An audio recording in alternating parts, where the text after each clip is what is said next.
September 1944. Berlin. Germany is losing the air war. Not slowly, catastrophically. Allied bombers hit German cities every day. The Luftwaffe can't stop them. Experienced pilots are dead. Fuel is running out. Factories are burning. Someone in the Air Ministry has an idea. Build a jet fighter so simple that teenagers can fly it. Mass produce it by the thousands. Flood the skies. Turn the war around. The aircraft they built was called the Heinkel He-162. The Volksjäger. The People's Fighter. It was designed in 3 weeks. It flew for the first time in 74 days. And it killed its own test pilot 4 days after that. To understand how Germany arrived at this point, you need to understand what 1944 looked like from the Luftwaffe's perspective. 3 years earlier, German fighters had dominated European skies. By mid-1944, that was over. The Messerschmitt Bf 109 and Focke-Wulf 190 were still good aircraft. But Allied numbers were overwhelming. American factories were producing planes faster than German pilots could shoot them down. More critically, Allied long-range fighters, the P-51 Mustang, could now escort bombers all the way to Berlin and back. The Luftwaffe was being ground down mission by mission. Germany had one answer: jet power. The Messerschmitt Me-262 was already flying. It was faster than anything the Allies had. But it was expensive. It required skilled workers. It needed strategic materials Germany didn't have enough of. And it took time Germany was running out of.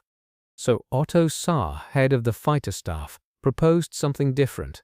A cheap jet, built mostly from wood, assembled by semi-skilled labor, simple enough for a teenager to fly, produced in the thousands. The specification went out on September 10, 1944. Manufacturers had days, not months, to respond. Heinkel won the contract by promising what everyone else said was impossible: a fully operational jet fighter, flying in 3 months. September 23, 1944. Heinkel received the contract. Designers worked around the clock. The concept was brutal in its simplicity. One jet engine, a BMW 003, mounted directly on top of the fuselage behind the cockpit. Not inside the wings, not buried in the fuselage. Sitting on top like a backpack. This solved the problem of scarce aluminium. Wood could handle the outer structure. The engine was accessible. Maintenance was fast. The airframe was small. Wingspan just over 7 meters. Length under 9.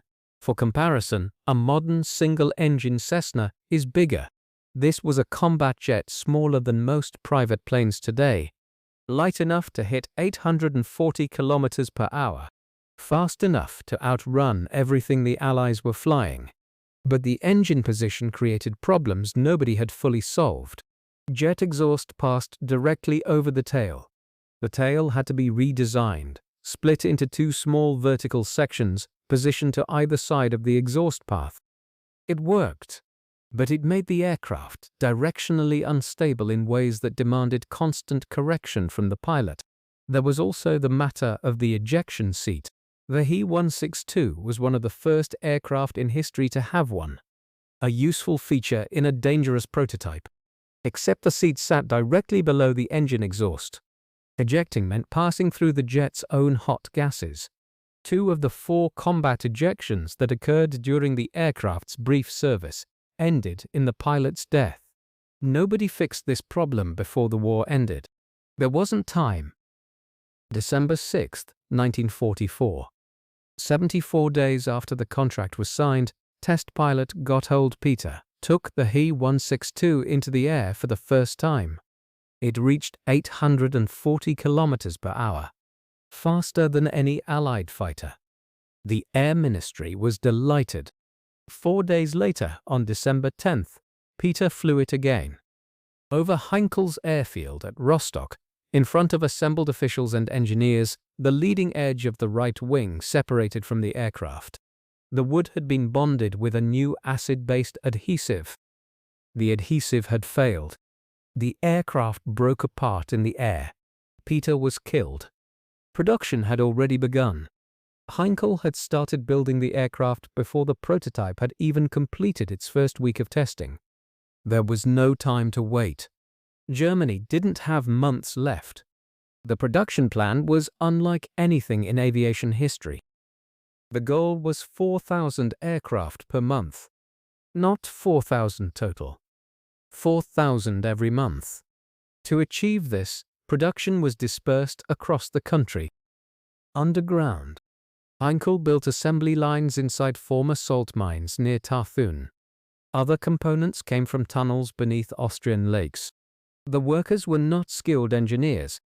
They were forced laborers, prisoners, concentration camp inmates, people with no choice. Men and women who had never built an aircraft in their lives were assembling jet fighters in underground bunkers while Allied bombs fell above them. The irony was total.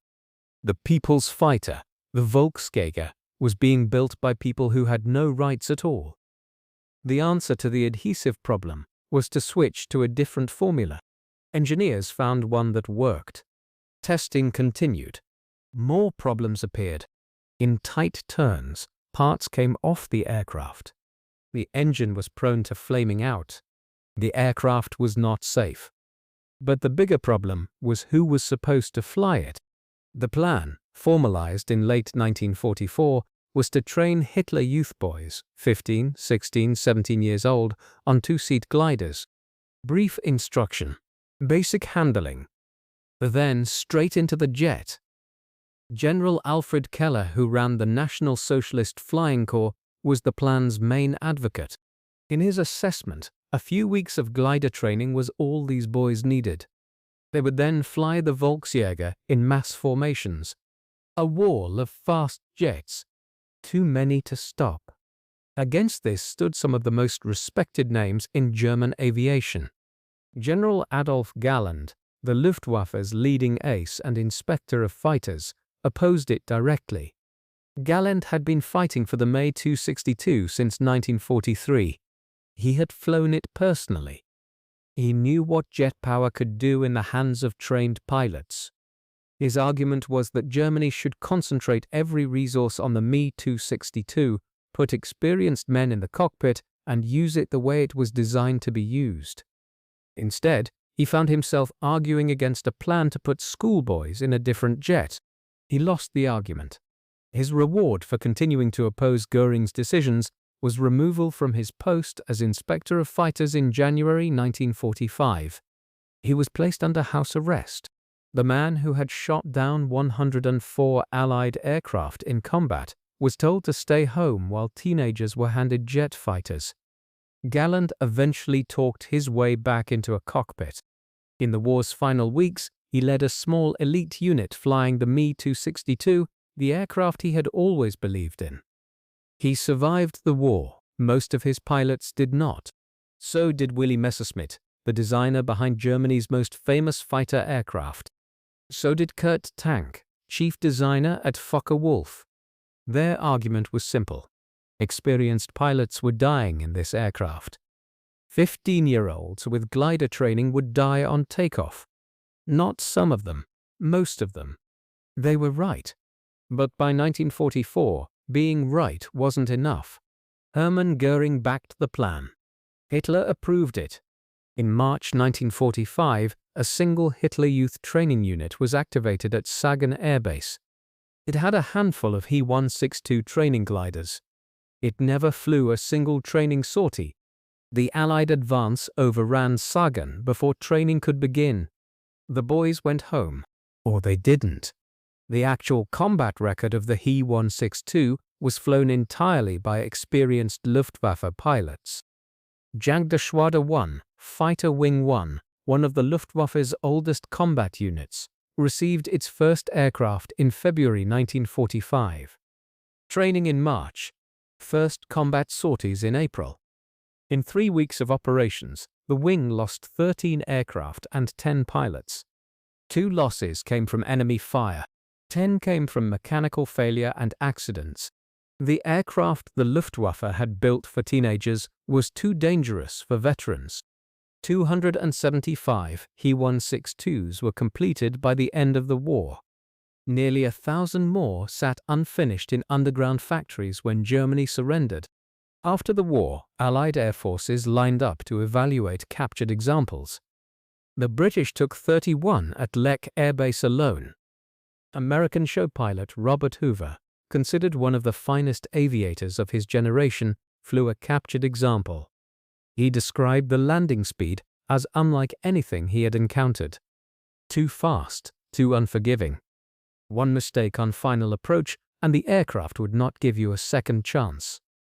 British test pilot Captain Eric Brown, who flew more different aircraft types than any pilot in history, evaluated the He-162. He called it exciting. He also called it treacherous. His conclusion was that it demanded a level of skill most pilots never developed. The French abandoned their test program entirely after near-fatal accidents. The consensus was uniform. This was not an aircraft for beginners. It never would have been. Germany surrendered on May 8, 1945. By then, 275 He-162s had been delivered to the Luftwaffe. 13 had been lost in combat operations.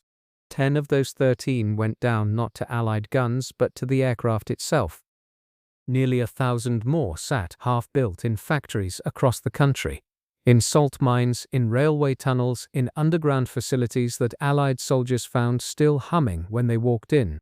The workers had been assembling aircraft the morning the war ended. Nobody had told them to stop. At Lech Air Base near the Danish border, British forces found 31 He-162s lined up on the runway. Fueled, ready. The pilots had laid down their weapons the previous day. Ernst Heinkel, writing years after the war, described the Hitler Youth pilot plan in a single phrase. The unbalanced fanaticism of those days, he called it. He had watched it happen. He had built the aircraft that made it possible. One of those aircraft is now at the RAF Museum in London. It still carries its wartime unit markings.